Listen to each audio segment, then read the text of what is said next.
Hey, what's up everybody? How you doing? Welcome back to Karpo Gaming and another Division 2 video. Another one. That's right, we're back at it again, and today we're going after the Craver Hunter Mask. Now this one, we're gonna have to find some canisters, and it could be a little wonky, but no worries, I got you back. I'm gonna walk you through you step by step, so you can get it as well. You know what to do. Let's go. Once again, thanks for watching everybody. Without further ado, ladies and gentlemen, let's get started.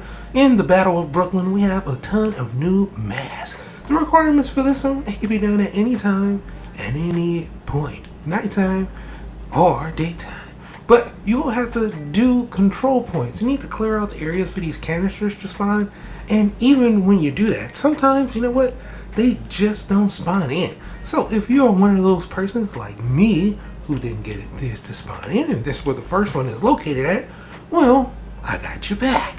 Now, first time I went over here to go pick up this canister, well, it just wasn't here. This is where it's supposed to be located at. It wasn't here. So what did I do? I closed out the app. Now, I'm not talking about going to the menu. I'm talking about closing out the game. I'm on the PS5. I closed out the whole app, came back into the game. So just boot it up if you're on PC again from your menu, and then I went back to the same location, and then it finally spawned back in over here, which is the first location that I want you to come to start off this little adventure. And here they are right here, spawned in. So if you have any issues, that's what I did. Make sure you have the control point unlocked, alright, for all of these different locations. Make sure the control points are unlocked, and then come over here. Once again, this is the first location. Come over here and interact with the canisters, and they're not going to disappear or anything like that, which is really cool. So just hold it down, and voila, just like that, the first one is completed. Now let's move on to the second one. It's just not too far away from where we're at, over here to where you see this little can is by Migdis Street, and we're going to make our way over here. Now, here's what I want you to do.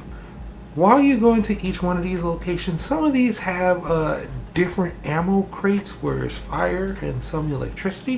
What I want you to do is pick one up for one weapon and then alternate to the other weapon.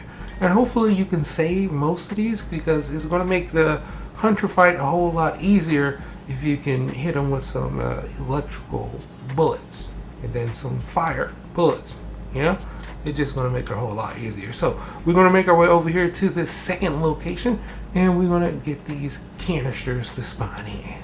Now the second location isn't too far away from where we're at, and what I did is I went ahead and in advance cleared out all of the different control points and all of the different little nodes and stuff like that. And here is the first little ammo crate I was telling you about.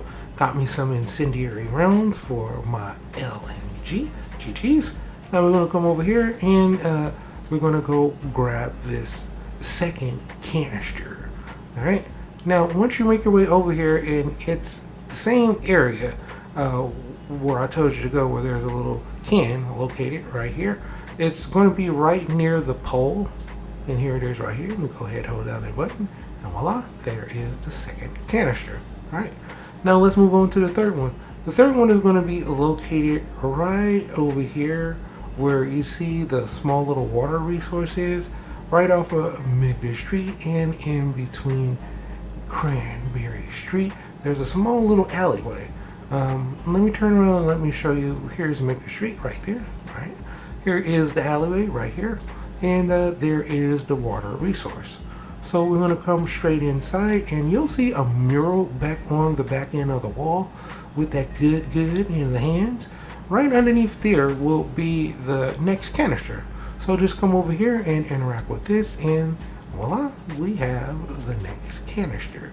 Alright, now that we have that, let's move on and move to the next one. Now the next one is also going to be a water resource. It's going to be not too far away from where we're at right here. So we're just going to come straight down the street, hang a right, and make our way down over to where that water resource is. Remember, you really want to save those bullets, those extra elemental bullets that you're going to get when you go to these spots. You know, I'm pretty sure it's going to be random, but I do see them around these spots a lot. So all of these different water resources have a lot of these bullets, which are really good. So you got 30 rounds of fire rounds and I got 30 rounds. I'm about to get electrical rounds, which is nice. And I'm going to use that for this weapon right here. Yeah, we're going to be good to go. So here are the extra bullets right here. Oh, voila. Just like that, we have some shock rounds. So, like I said, it's going to make the hunter fight really, really easy. Just try to not use them. Try, because I know there might be different enemies. Everybody's session is different. But just try not to use them on any enemies, especially the shock ones, because we're going to make the enemy stand up as far as the hunter is concerned. Now, for this one, it's located right over here in the corner. It's really kind of hard to find, especially at nighttime, but it's right by the tree and where the water barrels is, all the way in the corner. So I'm going to go ahead and pick this one up, and yeah, let's move on to the next one. Now, the next one is going to be where the hunter is going to spawn in. So we're going to make our way over here, and the location is where a ship, an abandoned little ship is, and there's going to be some containers over there that we can interact with, and then the hunter is going to spawn in. But before we do that, we're going to set ourselves up for a little bit of success. If you have your turret, we're going to toss it right over here because the hunter is going to spawn right where I'm at. I'm going to go ahead and throw down these shock charges. He does disrupt your electronics, but if you place him in the right way and you know where he's going to spawn in at, well, then you have about maybe like 10, maybe 15 seconds max before they are overridden. And you can use them to your advantage if you are indeed a solo player. Alright, now there is one more thing before you start this up. For whatever reason, whenever you're about to do this, there's always some extra cleaners that are about to come around. So as you can see, we have some coming over here to the left, and we have some over here coming to the right as well. You can go ahead and take these guys out first, or you can just let them go ahead and pass you up. But once you start engaging the hunter and they hear gunshots, they will come running to you, and you're just going to have extra enemies coming your way. And if you solo, you don't want that. Alright, so what I did is I went ahead and let the other guys to the left go all the way. And boom, just like that, the hunter spawns in. Let's take this guy out. So for me, I used the shock rounds, made him stand up like so, and then I flipped to the LMG, which had the fire rounds, and boom, just like that, he's down for the count. Now let me go ahead and speed this up a little bit, and let's go over here, and let's go ahead and pick up our mask. And voila, here it is right here, the Craver mask, another lovely hunter mask that you can get right here in the battle for Brooklyn. But for right now, that's pretty much going to for the video. I hope you truly enjoyed it. Now, as always, if you're new to the channel, how you doing and welcome. Don't forget to subscribe right here at Karpo Game. Upload a wide variety of videos ranging from updates, tips and tricks, guides and news, and a whole lot more. So hopefully you enjoyed this video.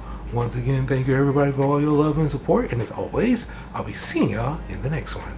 Later.